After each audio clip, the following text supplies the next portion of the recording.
종교화는 아무래도 인기가 없다 보니까 끼워 팔기라고 봐야겠죠.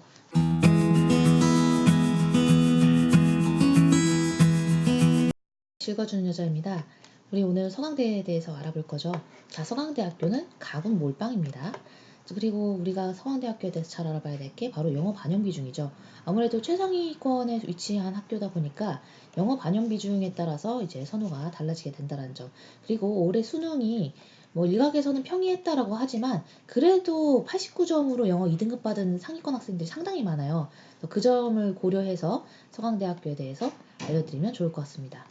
지금 일단 우리가 인원수를 먼저 보고 있는데 인원수 보고 그다음에 이제 반영 비율에 대해서 따져보도록 하죠. 자, 이제 인문계열이 있는데 인문계열 같은 경우에는 입학정원과 그 정원 내 정원을 다시 잘 구별하셔야 되고, 독특한 점은 농어촌 학생 기균 선발 장애인 대상자에 이미 인원수가 딱 들어가 있다는 겁니다. 그래서 수시 2월 인원이 기본적으로 거의 안 생기는 학교다 보니까 더 이렇게 아예 배치를 해놨다라고 볼 수 있을 것 같아요. 수시 2월 인원이 안 생기는 학교로는 이제 서울대가 있겠죠. 개근데 아무도 안 웃으시네요. 자,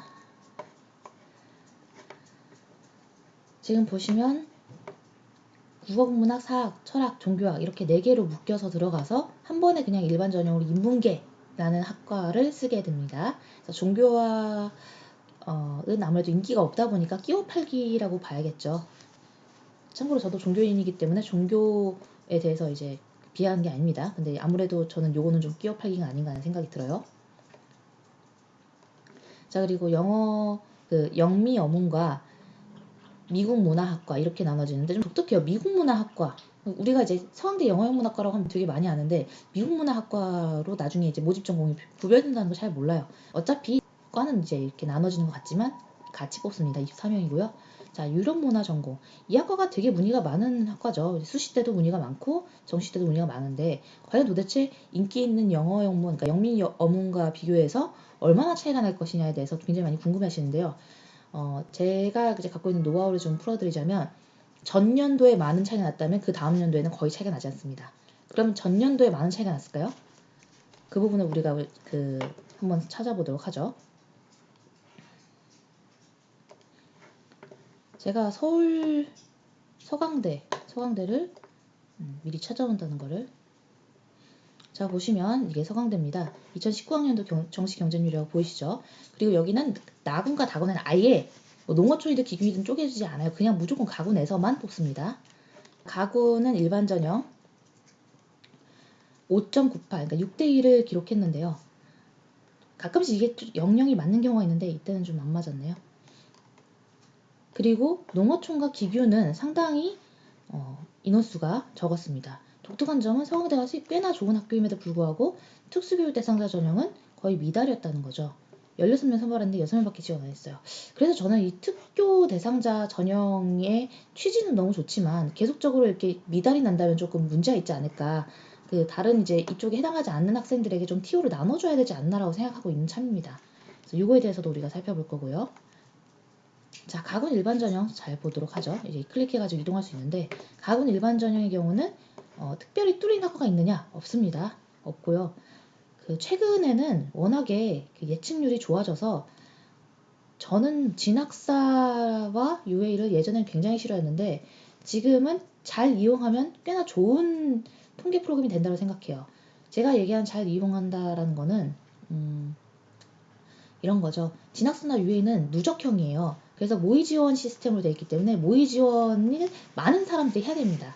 그런데 올해는 전체적 분위기가 모의 지원을 많이 해보는 사람들이 없어요.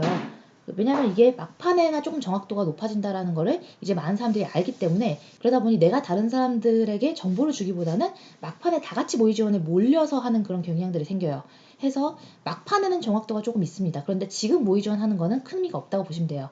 어떤 분들이 저 지금 원서 접수 하기도 전이고 언제냐면 수능 끝난 날 다음 날 혹은 수능 끝난 날에 모의 지원 해보고 저 다 최초 합격되는데요. 그래서 너무 좋아해요. 그런데 그거는 모의 지원 시스템이기 때문에 아직 사람들이 모의 지원을 거의 안 한 상태예요.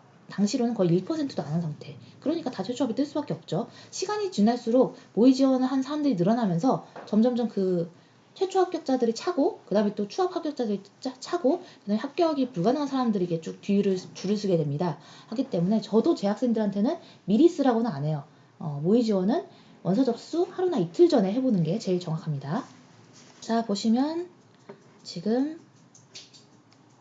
유럽문화전공, 중국문화전공 이렇게 있는데 유럽문화전공과 중국문화전공이 그렇게 경쟁률이 낮지 않았고 오히려 유럽문화전공은 더 사람들이 몰렸죠. 이게 사람들이 그 전년도 그러니까 2018년도에 이 영미문화랑 유럽문화 전공의 경쟁률과 그 실제 입결까지 차이가 나게 되면서 2019년엔 더 몰리게 된 것이죠. 2020년 입시에는 유럽문화 전공의 경쟁률은 떨어질 겁니다. 그래서 이런 부분들을 잘 고려해서 쓰시면 되겠죠.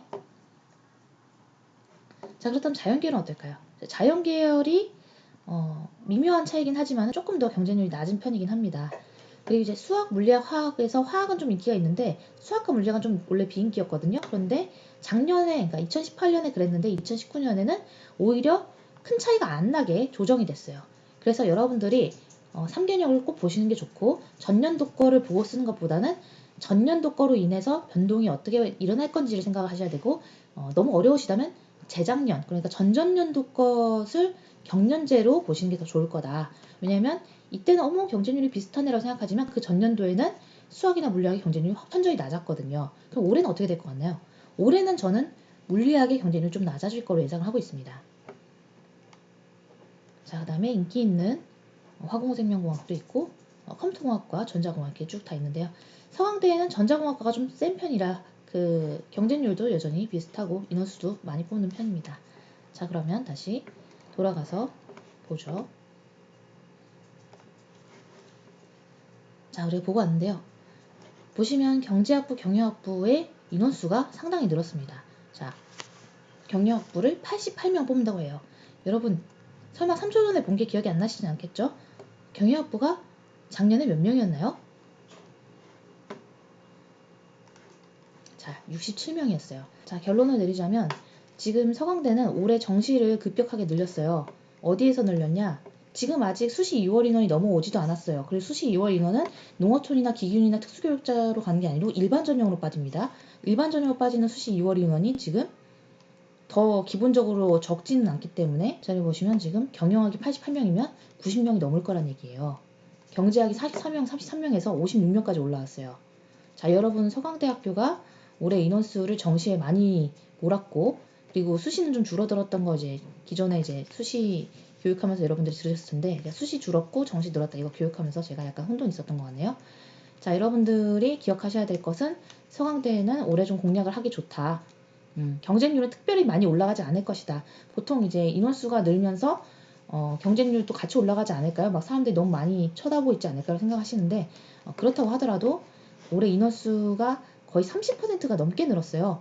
30%가 넘게 늘었고 그런 점을 감안했을 때 5대1 정도의 경쟁률, 4.8 정도의 경쟁률이 되지 않을까 예상이 됩니다. 그래서 반영 점수 산출 방법을 보죠. 자, 영역별 가중치라는 것이 있어요. 여기는 막 퍼센테이지로 하는 게 아니라 영역별 가중치라는 것을 둡니다. 그래서 수학과 응시자의 경우 수학 영역에 대해 표준 점수의 10%를 가산하여 반영한다고 합니다. 자, 그 밑에서 다시 보고요. 지금 보시면 전 계열의 국어가 1.1배, 그 다음에 수학이 1.5배, 그리고 탐구에는 0.6배를 하게 되고 이것을 1000점 만점제로 환산했을 때는 국어가 34.4, 수학이 46.9, 탐구가 18.7이 됩니다. 그리고 탐구는 두 과목을 모두 반영하기 때문에 두 과목을 모두 잘 본 학생들이 서강대를 쓰게 되겠죠. 물론 이제 특성화고교 졸업자의 경우에는 탐구 대신 직업탐구를 쓸 수 있는데 이게 안 되는 학교들이 좀 있으니까 꼭 모집 요강을 보셔야 될 것 같아요. 자, 이제 영어를 어떻게 반영할 것인지가 정말 이제 화두인데 국어, 수학 표준 점수, 그 다음에 탐구는 100분위의 변환 표준 점수라는 걸 하게 됩니다. 그래서 이제 서강대가 한 번 점수 입력했을 때 한 번에 점수가 짜르륵 나오게 하는 시스템을 짜기가 되게 어려웠어요. 그 다음에 영어랑 한국사는 등급이 들어가고 등급별 가산점이 들어가게 됩니다. 자, 그래서 영어는 어떻게 들어갔냐면 아까 우리가 봤던 100%, 자 이게 100%죠? 이게 다 100%예요. 국어, 수학, 탐구까지 다 해서 이게 100%고요. 그런 다음에 영어는 가산점으로 처리하겠다라는 거죠. 그리고 가산점은 어떻게 되느냐? 영어가 1등급의 경우에는